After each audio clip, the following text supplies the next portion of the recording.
Bien amigos, nos encontramos con un invitado muy especial, con el doctor Carlos Sánchez Berzaín. Él es un destacado politólogo boliviano. Actualmente es director del Instituto Interamericano para la Democracia con sede en Washington, Estados Unidos. Le agradecemos, doctor Sánchez, por estos minutos. Bienvenido a Purímac, bienvenido al Perú. Buen día, Marino. Un saludo a usted, al Perú y a través de su programa a todas las Américas.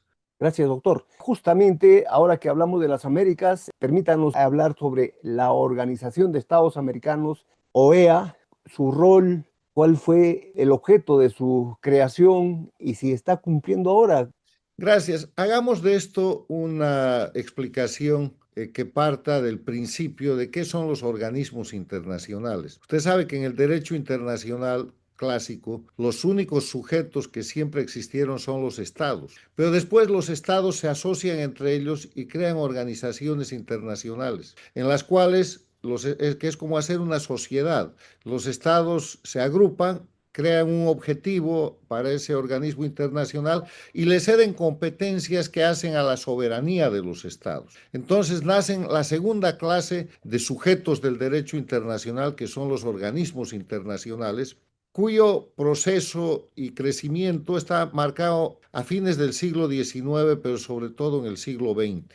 Y el tercer elemento de los sujetos del derecho internacional es el individuo. Pero en el derecho internacional público, que se consideraba el derecho solamente de los estados, el individuo empieza a ser reconocido en la segunda parte del siglo pasado como sujeto, pero con capacidad procesal limitada. ¿Qué quiere decir eso? Que el individuo no puede hacer valer sus derechos internacionalmente en el derecho público si no es a través de la representación de su gobierno o de su estado. Eso está cambiando y el individuo tiene cada vez más posibilidades de reclamar por sí mismo ante cierto tipo de organismos o de órganos internacionales que han sido creados para proteger sobre todo la libertad, los derechos humanos de la gente. En ese contexto, la Organización de Estados Americanos es un organismo regional. ¿Por qué es un organismo regional? Porque abarca un área geográfica que son el hemisferio occidental, las Américas, desde el Polo Norte, desde el Canadá, hasta el Polo Sur, donde están Chile y la Argentina.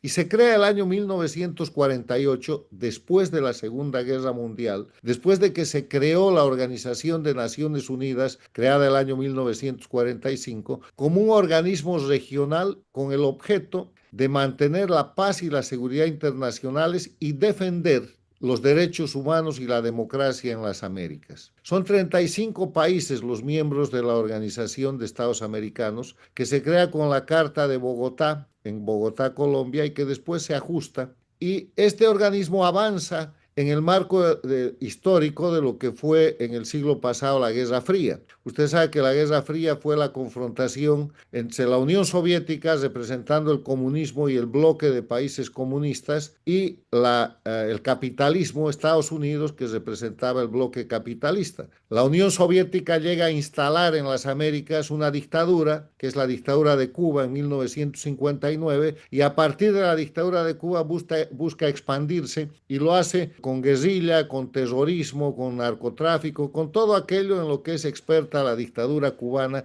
que todavía hoy día practica ese tipo de crimen organizado. La Guerra Fría empieza a terminar con la caída del muro de Berlín y termina con la desaparición de la Unión Soviética alrededor del año 1991. Y entonces el mundo se convierte en un mundo capitalista, empieza un proceso acelerado de globalización y llegando al siglo XXI se convierte en un mundo con revolución tecnológica. Hemos pasado de la revolución del Internet a la revolución de las supercomunicaciones telefónicas, donde cada teléfono es una computadora, y ahora estamos en la revolución de la inteligencia artificial. En ese contexto, la Organización de Estados Americanos es un organismo que en la última década del siglo pasado ha tenido su momento más feliz. ¿Por qué? Porque después de que el capitalismo derrota al comunismo, se establece en las Américas un ambiente de casi total democracia, porque de los 35 países miembros, solamente Cuba una era dictadura y los 34 países restantes democracias. Entonces, en ese marco se produce la primera Cumbre de las Américas, el año 1994 en Estados Unidos, en Miami,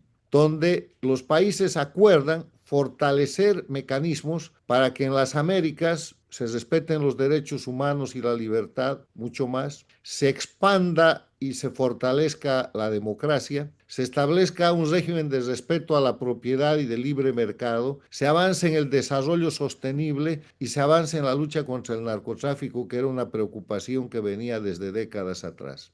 Eso es muy auspicioso, pero el año 1999 llega a la presidencia de Venezuela Hugo Chávez, de inmediato acude a auxiliar a la dictadura de Cuba y se crea un proyecto que empieza siendo un proyecto populista bolivariano con tres socios. Hugo Chávez, el socio capitalista con el petróleo venezolano, que despilfarró completamente. Fidel Castro con la Cuba castrista, comunista, que estaba en su periodo especial, pero que tenía el saber hacer, el know-how criminal de guerrilla, de narcotráfico, de terrorismo de Estado, de asesinatos en toda la región. Y Lula da Silva, Luis Ignacio Lula da Silva, que era el jefe del Partido de los Trabajadores, que había creado el año 1991 el Foro de Sao Paulo para sostener a la dictadura cubana. Y eso era lo que hacía. Entonces el siglo XXI empieza con esa sombra y empieza con el derrocamiento que no se había visto un derrocamiento en la época de la última década del siglo XX, empiezan derrocando a Yamil Mahuad en el Ecuador, a los 12 días de que dolarice el Ecuador. Después cae de la Rúa en la Argentina. Después derrocan a Sánchez de Lozada en Bolivia, al secretario general de la Organización de Estados Americanos. El año 2004 fue electo secretario general el expresidente de Costa Rica, don Miguel Ángel Rodríguez. Y a las 2 semanas de que toma posesión, le hacen aparecer un supuesto caso de corrupción en Costa Rica y cuando él va a defenderse lo obligan a renunciar. Entonces la Secretaría General queda abierta y empieza a operar el grupo de Chávez, Castro y Lula. Lula ya era presidente en el Brasil, ya habían derrocado a Sánchez Lozada en Bolivia y tenían el control de ese voto, tenían el control de Venezuela, pero además desarrollan la compra de votos a los pequeños países del Caribe. Eso terminaría llamándose el Petrocaribe, un sistema en el que Venezuela les daba petróleo a los países del Caribe a cambio de que ellos utilicen sus votos no solamente en la OEA, sino en las Naciones Unidas y en organismos especializados, como por ejemplo la Comisión Mundial de Derechos Humanos, la Comisión de las Naciones Unidas para los Derechos Humanos, donde con esos votos forman un bloque consistente y empiezan a controlar organizaciones. Se produce un empate entre Derbez, que era el candidato de las democracias, y el candidato en ese momento se llamaba del movimiento bolivariano, hoy día se llama socialismo del siglo XXI, castrochavismo, Insulza. Y después de varios empates, 5 veces empatados, convencen a la secretaria de Estado de los Estados Unidos en Santiago de Chile, a Condoleezza Rice, de que Insulza podía ser un secretario imparcial. Y de esa manera el socialismo del siglo XXI toma la OEA y la toma por 10 años. La toma del 2005 al 2015, 10 años en los cuales se desconocen los principios de la OEA, se olvidan de la libertad, la democracia y se olvidan de la Carta Democrática Interamericana, porque como coronación de este proceso de las Cumbres de las Américas, el 11 de septiembre del 2001 se había firmado en Lima, Perú, la Carta Democrática Interamericana, que es una carta constitutiva que declara obligatoriamente que la democracia es un derecho de los pueblos de las Américas y que es obligación de los gobiernos promoverla y defenderla. Insulza se olvida de todo eso, llena la Comisión Interamericana de Derechos Humanos de gente operativa del socialismo del siglo XXI y controlan la región. ¿Y qué es lo que vemos como consecuencia de aquello? Vemos crecer las dictaduras y América pasa de tener una dictadura, la de Cuba, a tener dictadura en Venezuela, a tener dictadura en Bolivia, a tener dictadura en el Ecuador con Correa y a tener dictadura en Nicaragua. Pero además de eso, con ese poder que tienen, construyen los gobiernos paradictatoriales, ponen a los Kirchner en la Argentina, llega al gobierno del Uruguay Pepe Mujica, en el Paraguay ponen al obispo Lugo, en el Perú hay una serie de movidas, pero hay gente que termina respondiendo. En el Ecuador lo controlan y establecen una dictadura que cambia incluso la constitución con Correa. En Colombia resiste, pero entra a Centroamérica y empieza el proceso que después terminaría con la presidencia de López Obrador, que es absolutamente paradictatorial. En el Brasil está controlado por Lula y después por su sucesora. Entonces controlan técnicamente toda la región y en medio de eso la OEA se convierte en una organización de servicio no a la democracia, no a los derechos humanos, sino a las dictaduras del socialismo del siglo XXI. El año 2015 se produce otra elección y llega a secretario general de la OEA Luis Almagro, el ex canciller uruguayo de Pepe Mujica, y llega de la mano del socialismo del siglo XXI porque si no era con esos votos nunca lo hubieran elegido. Pero se producen cambios. Llega a la presidencia de Estados Unidos Trump por primera vez, hay cambios en América Latina, se abre la gran corrupción del lavallato en el Brasil, y Lula y su equipo, Dilma Rousseff, pierden el gobierno, entonces llega Bolsonaro al gobierno y eso cambia de alguna manera el contexto regional que lleva, por ejemplo, a descubrir el gran fraude electoral del 2019 en Bolivia y a la huida de Evo Morales, donde queda Bolivia con un gobierno de transición del que lamentablemente sale el dictador, pero no la dictadura. Recuperarían el poder en menos de un año. Se produce el gobierno legítimo de Venezuela de Guaidó, que lamentablemente no termina sacando a la dictadura, pero hay cambios. Y ahí se produce el volteo de Luis Almagro, que empieza con unos informes para respetar los principios de libertad, de democracia, de respeto a los derechos humanos. Cuando yo digo volteo, es la convergencia a lo correcto. Almagro recupera los principios y los objetivos de la Organización de Estados Americanos y produce informes que señalan que Venezuela era una dictadura. Después él en persona señala a la dictadura cubana como una dictadura jinetera. Después viene en los informes respecto a Nicaragua, que termina diciendo me voy de la organización y aunque no puede irse, retira a sus representantes. Y después cumple un papel más o menos dual en el tema boliviano, donde termina reconociendo que había habido fraude electoral. Entonces,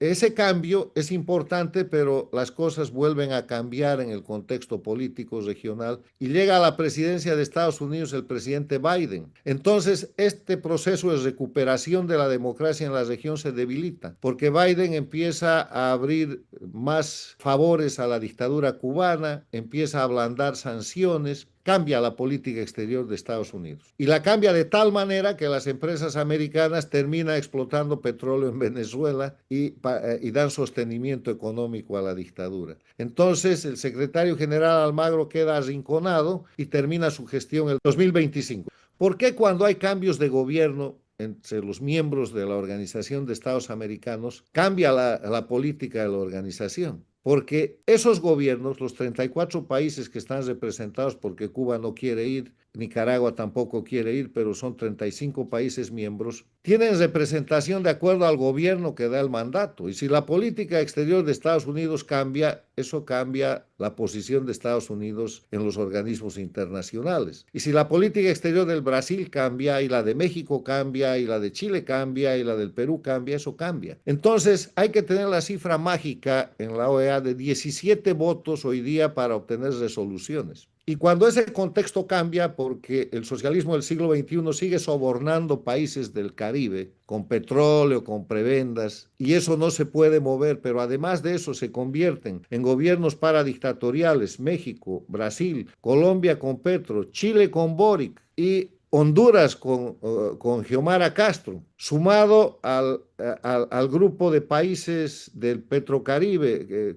que funciona a medias, pero que sigue manteniendo de alguna manera esos votos, y cambia la política exterior de Estados Unidos y se acerca a eso, entonces el secretario Almagro queda amarrado y sobreviviendo, perdiendo votaciones importantes como se vio. Ahí se produce la elección del actual secretario general, que es un secretario general, un diplomático de carrera, que llega apoyado por los países del Caribe. Es el primer secretario general de la OEA de los países del Caribe, que es una manera que los países como Estados Unidos tienen de decir, bueno, esto va a ser autoridad con responsabilidad, entonces ustedes pongan el secretario general y prácticamente Estados Unidos lo que hace es decir, yo no tengo candidato. Lo eligen, pero en la Asamblea General de la antepasada semana se presenta el vicesecretario de Estado de los Estados Unidos y establece la política exterior de los Estados Unidos para la OEA. Lo primero que dice, recordemos que la Organización de Estados Americanos tiene como objeto la defensa de los derechos humanos y la defensa de la democracia. Segundo, hay dos casos, entre otros, en los que la OEA no ha hecho nada. El caso de Venezuela, el pueblo se ha expresado, ha ganado una elección, el dictador sigue ahí, masacra, mata, ejecuta terrorismo de Estado y además de eso trata de agredir internacionalmente a Guyana con un incidente internacional y eso no es posible y la OEA no hace nada. Y en la otra mano tenemos Haití, donde hay una crisis humanitaria. Haití está prácticamente controlado por bandas criminales y la OEA callada. O sea, los principios y después los hechos. Y tercero, la posición. Decir, señores, nosotros queremos que la Organización de Estados Americanos cumpla sus funciones. Para eso Estados Unidos hace un aporte que es un poco más del 50% del presupuesto de la OEA. Pero si la OEA no cumple sus principios, nosotros vamos a revisar esta posición. Eso es lo que pasa en la OEA, que es básicamente una llamada de atención del socio principal, que es Estados Unidos, de decir, o cumplimos con el objeto de la organización o la organización no tiene sentido. Pero paralelamente se conoce que en el presupuesto del próximo año, del 2026, que ya está en elaboración, el Departamento de Estado en el aporte a la Organización de Estados Americanos ha puesto 0 de presupuesto. O sea que hay un anuncio muy claro de que Estados Unidos no va a continuar apoyando a la Organización de Estados Americanos y con eso la Organización de Estados Americanos se tiene que cerrar o se tiene que financiar de la China o se tiene que financiar de Rusia o de los países dictatoriales. El mensaje que yo reflejo en mi análisis de esta semana en mi columna es que la OEA está en una disyuntiva o cumple sus objetivos de defensa de los derechos humanos y la democracia o va a tener que extinguirse junto con las dictaduras a las que está defendiendo. ¿Y por qué yo hago una afirmación tan dura? Porque las dictaduras son una anomalía, las dictaduras no tienen razón de existir, es un hecho ilegal. Las dictaduras son organizaciones criminales que detentan el poder con violencia y con terrorismo y que oprimen a los pueblos. Y lo hacen con asesinatos, con presos políticos, con tortura, con exilio, que está ampliamente demostrado. La persecución política ha generado casi 10 millones de latinoamericanos exiliados en el mundo, entre los venezolanos 8 millones, los cubanos que son más de 3 o 4, los nicaragüenses que ya superan medio millón, los bolivianos que son cerca de 20.000, esa es la firma de las dictaduras. Hay presos políticos en todos esos países y además son narcoestados. Entonces, la disyuntiva de la Organización de Estados Americanos ahora es cumplir sus objetivos o quedar desfinanciada, porque yo creo que van a haber otras democracias de la región, Verbigracia, por ejemplo, El Salvador, por ejemplo, la Argentina, por ejemplo, el Ecuador, que van a estar en la misma posición que Estados Unidos. Deberían estar en verdad todos los países en esa posición, porque si la OEA se ha de dedicar a sostener las dictaduras y a encubrir los crímenes contra la humanidad y contra los derechos humanos que cometen las dictaduras, es mejor que no funcione. Ahora, esto no está destinado a que la OEA no funcione, es un punto de quiebre para rescatar la organización, para hacer que haga lo que tiene que hacer. Y yo creo que ese es el punto de inflexión en el cual hay que explicarle a la ciudadanía, hay que explicarle al mundo, aprovechando estos medios de comunicación, hay que explicarles a los pueblos de las Américas que no confían para nada en la OEA, porque si usted ve las redes, los periódicos, tiene un prestigio que es casi cero, que la OEA se puede rescatar y que el punto de rescate es esta exigencia de que cumpla sus principios y las obligaciones para las que ha sido creada. Gracias por este apretado pero detallado resumen sobre la situación de la OEA. Efectivamente, nosotros estamos pendientes de cuál va a ser el destino de la OEA. Necesariamente no creo que extinga, pero sí será motivo para que reflexione colectivamente y revise los objetivos para los cuales ha Déjeme sido hacerle un creado. apunte. La OEA tiene organismos y uno de sus organismos es la CIDH, la Comisión Interamericana de Derechos Humanos. Importante, pero que en el tiempo de Insulza estuvo totalmente al servicio de las dictaduras. Era mucho más fácil, por ejemplo, en el caso del Perú, que un terrorista que había pertenecido a Sendero Luminoso o que estaba vinculado al MRTA acuda a la Comisión Interamericana de Derechos Humanos y obtenga una resolución contra el Estado del Perú, a que una víctima de los terroristas pueda tener la aceptación de un recurso. Al menos Hay, sea escuchada, de lo cual no se ha dado. En cambio, lo primero sí, hay sí, varios terroristas que han sido indemnizados con bueno, varios millones es el tiempo a de cuenta del Insulza, Estado peruano. eso ha ido cambiando y después de cambiar, ahora se ha producido la elección, por ejemplo, de Rosa María Payá como miembro de la Comisión Interamericana de Derechos Humanos. Ya cambió un poco bajo la Secretaría General de Almagro. Pero ¿cómo cambió? Por ejemplo, asesinaron en Cuba al padre Rosa María Payá, a Osvaldo Payá, y salió una resolución de la CIDH, la Comisión Interamericana de Derechos Humanos, diciendo que el responsable era la dictadura cubana. ¿Sabe cuánto tardó ese informe?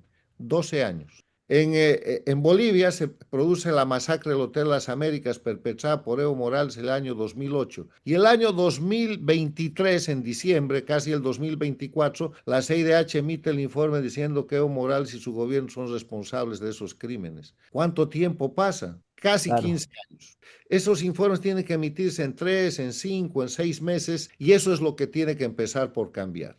Muchas gracias, doctor Carlos Sánchez. Hoy día, 6 de julio, acá en Perú, homenajeamos a los maestros. Una felicitación a los maestros del Perú. Muchas gracias, un abrazo y será hasta otro momento.